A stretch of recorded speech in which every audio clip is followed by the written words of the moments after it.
అదే RTV app వార్తల్ని క్షణాల్లో చదివే అవకాశం ఉంటుంది. ఒక న్యూస్ పేపర్, ఒక టెలివిజన్ ఛానల్ మీ చేతుల్లో ఎప్పుడూ ఉంటాయి. అందరికీ నమస్కారం. నా పేరు వరదు కళ్యాణి, ఎమ్మెల్సీ అండి. ఈరోజు బడ్జెట్ ఈ రాష్ట్ర ప్రజల్ని తీవ్ర నిరాశకు గురి చేసింది. ఎంతో నమ్మి భారీ మెజారిటీతో ఓట్లేసి గెలిపించిన ప్రజలకు ఈరోజు నెట్ట నిలువున మోసం చేసిన పరిస్థితి ఈ బడ్జెట్లో క్లియర్గా కనిపిస్తూ ఉంది. ఎందుకంటే గతసారి ప్రవేశపెట్టిన బడ్జెట్లో కూడా చాలా దారుణంగా ప్రజలను మోసం చేశారు. ఇది పూర్తి స్థాయి ఇప్పుడు బడ్జెట్ ఇప్పుడు పెట్టారు కదా, ఏదైనా ప్రజలకి మంచి చేస్తారేమో అని చాలా ఆశగా ఆంధ్ర రాష్ట్ర ప్రజలందరూ ఎదురు చూడడం జరిగింది. కానీ ఇంత దారుణంగా మోసం చేయడం నిజంగా చాలా దురదృష్టకరం. ఈరోజు ఆంధ్రప్రదేశ్ రాష్ట్రంలో రైతులకు మోసం చేశారు, మహిళలకు మోసం చేశారు, నిరుద్యోగులకు మోసం చేశారు, ఉద్యోగులకు మోసం చేశారు. ముఖ్యంగా ఇది పేదల వ్యతిరేక బడ్జెట్ అనేది క్లియర్గా అర్థమైంది. అలాగే ఉత్తరాంధ్ర ప్రజలకు, రాయలసీమ ప్రజలు వీళ్ళందరూ ఎంతో వెనకబడిన ప్రాంతాలు, వీటికి కూడా తీవ్ర నిరాశ గురి చేసి దారుణంగా మోసం చేసిన పరిస్థితి క్లియర్గా కనిపిస్తూ ఉంది. ఈరోజు మహిళలకైతే నెట్ట నిలువుగా అసలు ఎన్ని పథకాలు సూపర్ 6 అంటూ ఆ రోజు ప్రవేశపెడతామని ఎన్నికల టైంలో హామీ ఇచ్చి ఈరోజు ఏ ఒక్కటి ప్రవేశపెట్టిన పరిస్థితి. అసలు వీళ్ళు ఎందుకు అధికారంలోకి వచ్చారు? గతంలో జగన్మోహన్ రెడ్డి గారు ఎంతో చక్కగా పరిపాలించేవారు, ఎన్నో పథకాలు ఇచ్చేవారు. వాటికంటే డబల్ ఇస్తాము, అంతకంటే ఎక్కువ మేలు చేస్తాము అని చెప్పి ప్రజలు నమ్మించి ఈరోజు అధికారంలోకి వచ్చారు. కానీ వీళ్ళు మేనిఫెస్టోలో పెట్టిన ఏ అంశాన్ని కూడా అమలు చేయని పరిస్థితి క్లియర్గా అర్థమవుతుంది. ఈరోజు మహాశక్తి పథకం గురించి అయితే అప్పుడు ఎన్నికల టైంలో ఎంతగా గొప్పలు చెప్పుకున్నారు.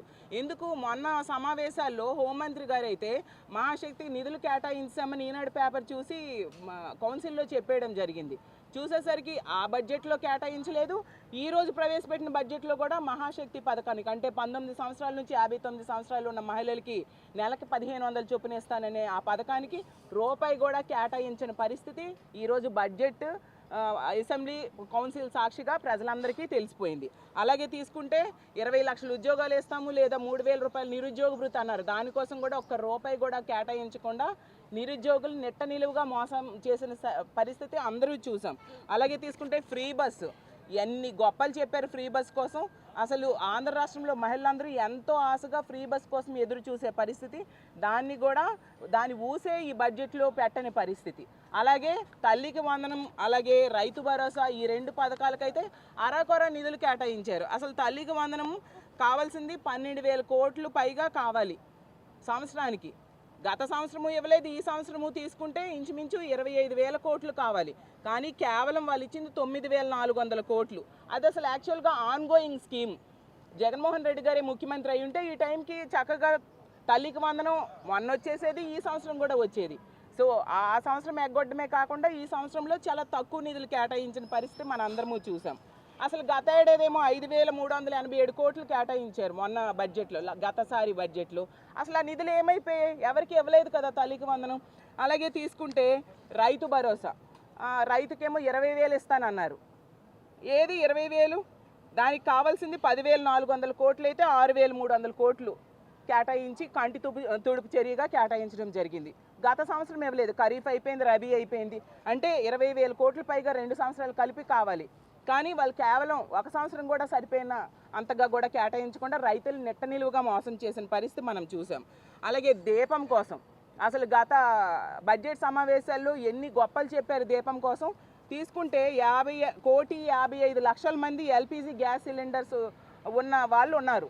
కానీ 90 లక్షల మందికే కుదించేయడం జరిగింది. అంటే ఎంత దారుణంగా ప్రజలను మోసం చేశారో అర్థం చేసుకోండి. దానికి కూడా 4,000 కోట్లు అవసరమైతే ఈ బడ్జెట్లో 2,601 కోట్లు కేటాయించడం జరిగింది.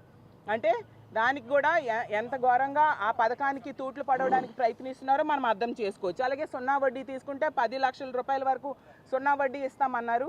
దానికోసం అసలు ప్రస్తావనే లేని పరిస్థితి మనం చూసాము. అలాగే ధరల స్థిరీకరణ నిధి కోసం అసలు 300 కోట్లు ఏంటండి? ఏ కొరన సరిపోతుంది? ధరల స్థిరీకరణ నిధి 5,000 కోట్ల పైగా కావాలి, 300 కోట్లు ఇచ్చారు. అంటే నమ్మించిన ప్రజలకి ఎంత నెట్ట నిలువుగా మోసం చేశారు అనే విషయం మనం క్లియర్గా అర్థం చేసుకోవచ్చు. ఇది నిజంగా అంకెల గారడి అనే విషయం క్లియర్గా ఈ రాష్ట్ర ప్రజలకి ఈ బడ్జెట్ని చూశాక అర్థమైంది. అసలు ఎప్పుడు కూడా గతంలో వాళ్ళు బడ్జెట్లో ఏం చేస్తారు, అప్పులేని, ఖర్చులేంటి, ఈ ఆదాయం ఎలాగా, ఇవి చెప్పుకుంటారు. కానీ ఈ బడ్జెట్లో తీసుకుంటే ఎంతసేపు కూడా గత ప్రభుత్వాన్ని తిట్టడం, ఈ ప్రభుత్వంలో గౌరవ మంత్రి గారైన లోకేష్ గారి గురించి పొగడ్డం, అదే పనిగా పెట్టుకున్నారు తప్ప వీటి మీద కాన్సన్ట్రేషన్ లేదు. పవన్ కళ్యాణ్ గారు బాధపడతారని ఒక్కసారి పవన్ కళ్యాణ్ గారి పేరు ప్రస్తావించారు. ఈ లోకేష్ గారిని పొగడ్డానికి చూపించే శ్రద్ధ ఈ ఇచ్చిన హామీలు అమలు చేయడంలో ఉంటే ఎంతో బాగుండేదని మేము భావిస్తూ ఉన్నాము.